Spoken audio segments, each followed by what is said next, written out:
कहानी ईमानदार लकड़हारा और जादुई झरना। एक समय की बात है, एक छोटे से गांव में हरिशंकर नाम का एक ईमानदार लकड़हारा रहता था। वह बहुत ही मेहनती और ईमानदार व्यक्ति था। हरिशंकर जंगल से लकड़ी काटता और उसे गांव में बेचकर अपना और अपने परिवार का पेट पालता था। वह अपनी सादगी और ईमानदारी के लिए पूरे गांव में प्रसिद्ध था। हर दिन की तरह एक सुबह हरिशंकर अपनी कुल्हाड़ी लेकर जंगल की ओर चला गया। वह एक बड़े पेड़ के पास पहुंचा और लकड़ी काटने लगा। कुछ समय बाद वह थक गया और उसने अपनी कुल्हाड़ी एक ओर रख दी। वह पास के झरने पर जाकर पानी पीने लगा। झरने का पानी बहुत ही साफ और मीठा था।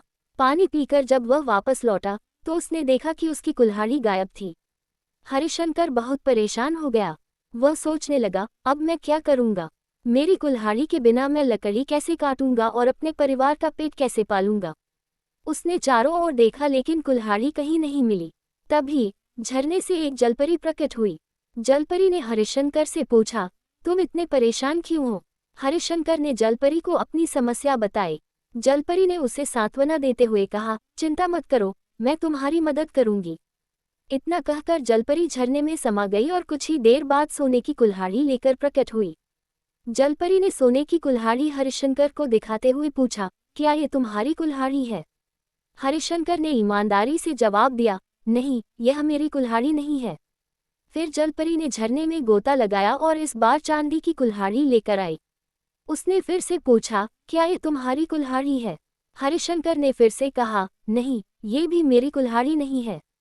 अंत में जलपरी ने तीसरी बार झरने में गोता लगाया और लोहे की कुल्हाड़ी लेकर आई। उसने पूछा, क्या ये तुम्हारी कुल्हाड़ी है? हरिशंकर ने खुशी से कहा, हाँ, यह मेरी कुल्हाड़ी है।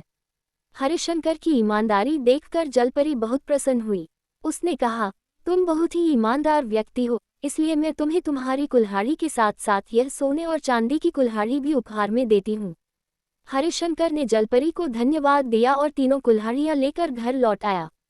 उसने सारी बात अपनी पत्नी को बताई। उसकी पत्नी ने कहा, तुम्हारी ईमानदारी का फल तुम्हें मिला है।